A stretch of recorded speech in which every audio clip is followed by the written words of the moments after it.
आपने गुजराती या हिंदू शादी देखी होगी। शादी में जब दुल्हन आती है दूल्हे के सामने तो बीच में एक कपड़ा रखा जाता है, क्या बोलते हैं उसको? अंतरपट। वो क्यों रखते हैं पता है? पहले के पुरुष इतने सदाचारी थे कि वो किसी भी स्त्री को देखते या तो मातृभाव से देखते या पुत्री भाव से देखते या बहन भाव से देखते। अब जब वो स्त्री आएगी जिसके साथ वो, पहले तो वो अपनी पत्नी का मुंह ही नहीं देखता था, माँ बाप तय करते थे कुल खानदान सब कुछ, वो कभी देखता ही नहीं था कि मेरी पत्नी कैसी दिखती है। दूसरा, क्यों नहीं देखता, इसका कारण यह था कि जब विवाह से पहले वो किसी भी स्त्री को देखता तो या पुत्री के रूप में या बेटी के रूप में या बहन रूप में देखता।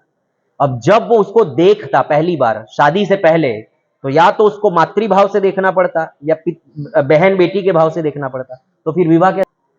इसलिए पहले के समय में माता पिता स्त्री वो पुत्र देखता नहीं था। जब बीच में अंतरपट रखकर वो कन्या को लाता था और कन्या का हाथ देकर पानी ग्रहण पहले होता था, अंतरपट रहता है बीच में, पानी ग्रहण होता है और पूरा पानी ग्रहण हो जाने के बाद जब वो पत्नी स्वीकार कर लेता है तब अंतरपट निकलता है और वो उस स्त्री का दर्शन करता है, देखता है उसको।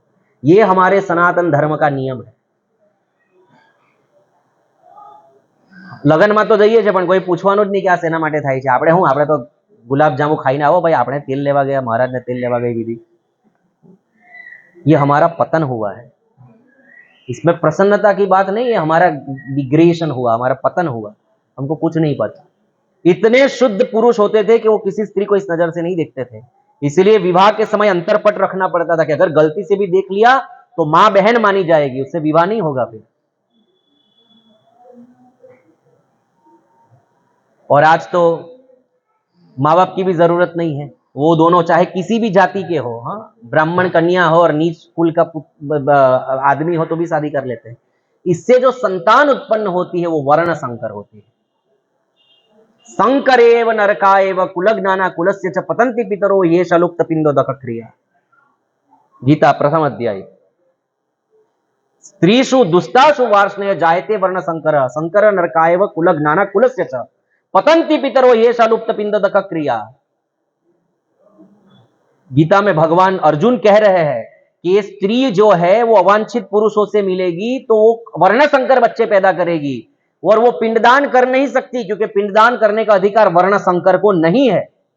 और वर्ण संकर संतान अगर पिंडदान नहीं करेगी और करेगी भी तो भी स्वीकार नहीं करेंगे पितर, तो सब पितर नरक में चले जाएंगे और नरक में जाने के कारण वो जो व्यक्ति है ना वो भी नरक में जाएगा। अब पितर वितर कोई मानता नहीं है। लोग इतनी बुद्धि जड़ हो गई है कि आंखों के सामने जो दिखता है उसी को मानते हैं। तो ये संसार उतना ही है जो आपको दिखता है, उतना ही है संसार। ये तो कुएं के मेढक जैसा हुआ कि हम जो जिसमें रहते हैं वही हमारी दुनिया है। अरे इतना बड़ा ब्रह्मांड भगवान ने बनाया है, स्वर्ग बनाया है, पितर लोग बनाया है, नरक बनाया है, सब है। पर हमारी कलयुग में बुद्धि इतनी जड़ हो गई है कि हम आंखों देखी चीज को ही मानते हैं। हम खुल्लम खुल्ला कहते हैं कोने जोયું છે स्वर्ग नरक, तो मरीने જોજો, કારણ કે તો જવું જ પડશે। તમે જોયું નથી એનો મતલબ એવું નથી કે ભગવાને બનાવ્યું નથી। તમે તો તમારું પીછવાડું બી નથી જોયું। કોઈ દિવસ જોયું છે કાચ વગર પાછળ તમે કેવા દેખાવ છો? તો શું પાછળ નથી? આપણે इतना अपूर्ण છીએ, हम इतने अपूर्ण है कि अपने आप को ठीक से पीछे से नहीं देख सकते और हम बड़ी बड़ी होशियारी करते हैं। बहुत कुछ बनाया है भगवान ने। सुखदेव जी को पूछा जब परीक्षित ने कि संसार भगवान ने कैसे बनाया है, मैं जानना चाहता हूं।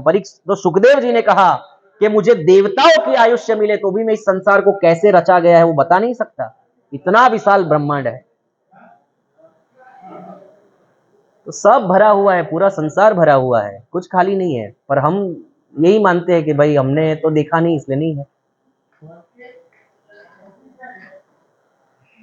तो धीरे धीरे सब नष्ट हो जाएगा। व्यवहार की निपुणता सच्चाई और ईमानदारी में नहीं रहेगी। जो जितना छल कपट कर सकेगा वह उतना ही व्यवहार कुशल माना जाएगा। जे जेटલું ખોટું કરીને પૈસા કમાશે तो लोगों એને વધારે હોશિયાર માનશે। જો કેટલો હોશિયાર છે, કેટલો આગળ નીકળી ગયો, पर वो क्या करके निकला आपको पता है? और बेचारा जो प्रामाणिक है, कहीं झूठ नहीं बोलता, कहीं किसी से कपट नहीं करता, वो पीछे रह गया। मूर्खा जेवो छे तद्दन, आनामां के अक्कल ज नहीं। तो सदाचारी व्यक्ति अच्छा नहीं माना जाएगा कलयुग में।